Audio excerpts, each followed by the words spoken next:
Welcome to a noob's guide to Arkhan the Black. This is Arkhan, mostly purple actually, the first and foremost follower of the great necromancer Nagash. Arkhan is unliving proof that behind every great skeleton you'll find a necromancer indiscriminately raising corpses for global domination. In this video we'll go over his lore, how that's been translated to gameplay, and cover his intended playstyle. A legendary lord in the Rise of the Tomb Kings DLC for Total War Warhammer 2, despite looking like an extra on the set of The Mummy, Arkhan is the only Tomb King who is a legit necromancer, with knowledge of the lore of death and units from the Vampire Count's roster.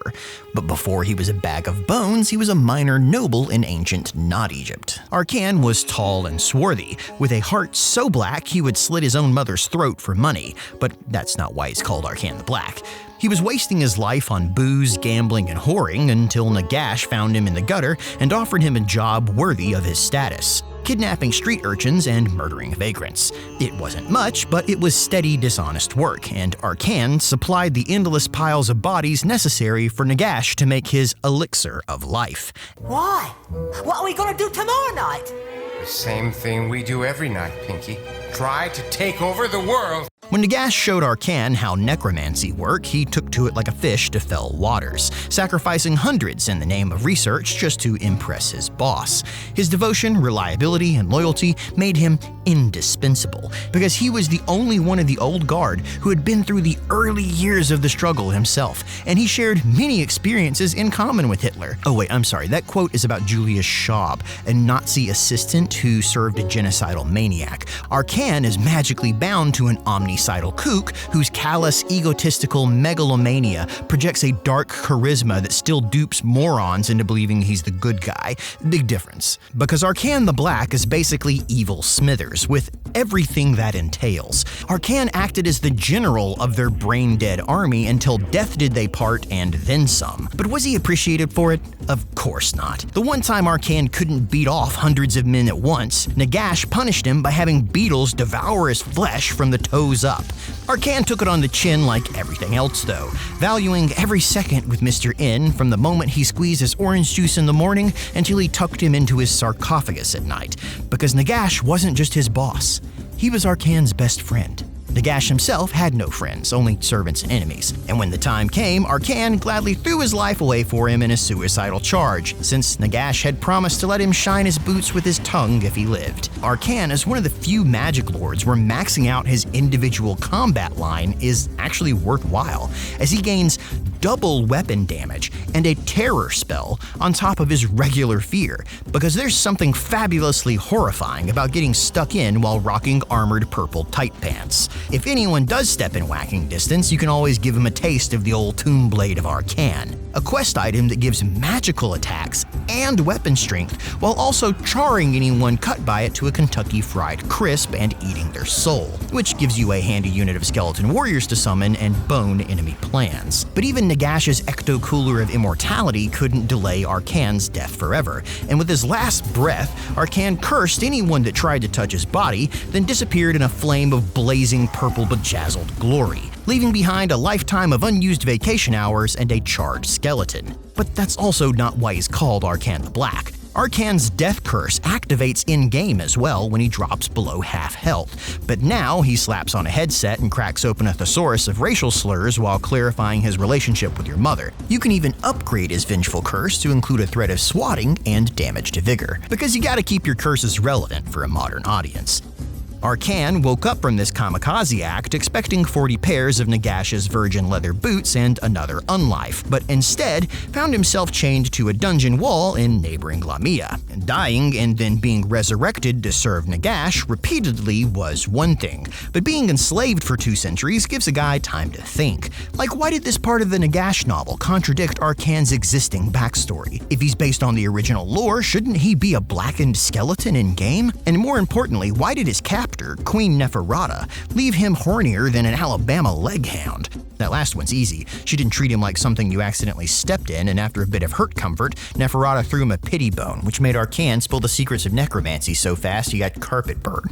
Too bad old Bony Britches left out a couple key notes in his potion of immortality, and when Neferata lay dying from poison, Arkhan altered it a bit to try and save her, accidentally creating the first vampire in the process. But he didn't live long enough to find that out, as Arkhan had already left to avenge her supposed death. Having drained the last of the elixir of life out of himself to save her, Arkhan found out too late that swords were very much pointy and lethal again. Neferata buried him like he lived, a power-hungry nihilist with his head up his own ass. 1,000 years later, Nagash misplaced his Rolodex and needed Arkhan to help him find it.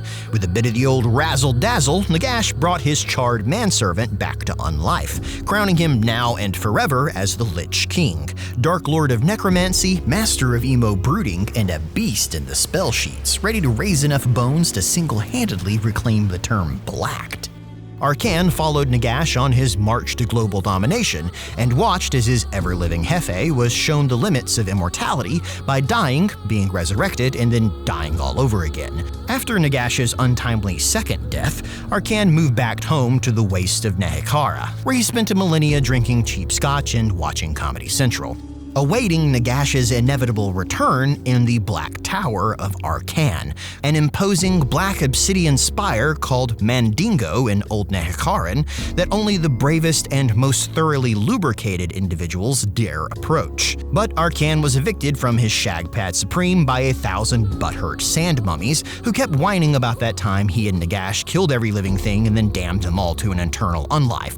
Arkhan and the followers of Nagash were forced to go live on the edge of the Southlands in the Land of Assassins, which sounds exotic and fun until you remember that Araby isn't a thing in-game yet, but it is Arkhan's starting position in Mortal Empires and Warhammer 2 and gives him an easy place to raid. But seriously, there's a giant Araby-shaped hole in that continent that really needs to be filled. Recently, Arkhan got hold of one of Nagash's prized books on necromancy, the Liber Mortis, and a box set of the Harry Potter movies to help stave off boredom, which gave him an idea. Nagash had once Horcruxed his soul into a crown, so Arkhan figured that if he could collect all 9 of Arkhan's lost tomes of necromancy, he could probably call his spirit back from another bauble. And that's exactly what you're trying to do in Total War Warhammer. All the neighboring Tomb Kings still hate Arkhan for obvious reasons, so just skip the diplomatic small talk and plan to grind them into bone dust under your fashionable heels. Cetra will still occasionally drop in and demand Arkhan swear fealty, but all he really wants is a quick ego stroke and then he's back off again.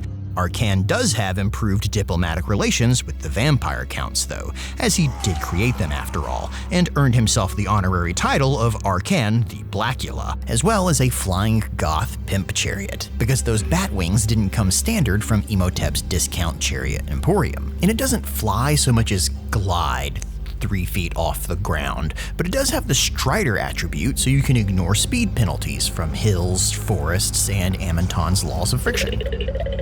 But even with more ties than a Lahmian diplomacy kit, don't expect the vampires to roll out the fuzzy handcuffs of welcome. The last time Arkhan asked for their help, they kept the gate locked, turned off the lights, and pretended not to be home.